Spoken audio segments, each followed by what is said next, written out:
Camille. Adam. Ẹ bọ́ síbí, ẹ̀yin méjì, ẹ bọ́ síbí.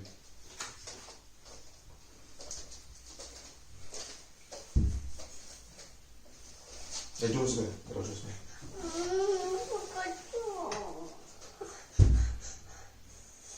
Wálé kìíní ní ìsọ̀kò kò fara jùlẹ̀. Talent tó wá ta ló mú chocolate mi lọ́dọ̀ ni. Adam. Ta ló kọ́kọ́ mú ní? Ìgbà tó wá mú ń bolo mú lọ. Ta ló fún Adam ta ló fún chocolate.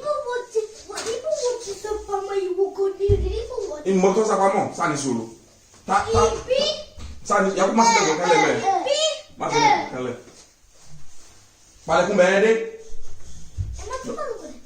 Ṣé ta ló wọ́n fún Kami? O tó bá tún fò sókè wọ́n ṣe tó lè fún mi bẹ́ẹ̀ ṣeré ni. Dúró náà jọ. O mú chocolate mi lórí bẹ́ẹ̀dì bíi o lọ fún Kami. Ta ló jẹ púpọ̀?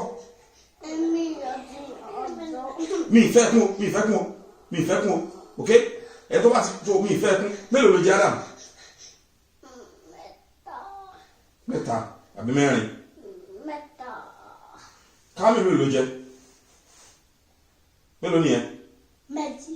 Méjì nìyẹn? Méjì délé àbí mẹ́rin? Mélòó nìyí?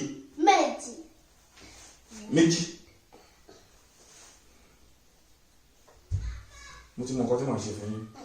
Ẹ ṣe nǹkan tí màá ṣe fún yín. Ẹ fẹ́ lọ bí mọ́mí àbí lẹ́gbàá lẹ́jọ́ chocolate mi ẹ fẹ́ lọ bí mọ́mí. Ẹ wo ẹ má bá mi pé kí n ra chocolate fún yín mọ́ o. Wá kí ló wí? Adam wá. Kí ló sọ? Mi gbọ́. Kí n má ṣe kí ni? Kí n má bínú lẹ́gbàá lẹ́jọ́ chocolate mi tán. Ojú yín kí o sá bọ̀tà. Palẹ̀kùndé jọ. Kindly subscribe to our YouTube channel, Yoruba Pikin, and remember to hit the notification bell to enjoy more of our videos. Thanks for watching.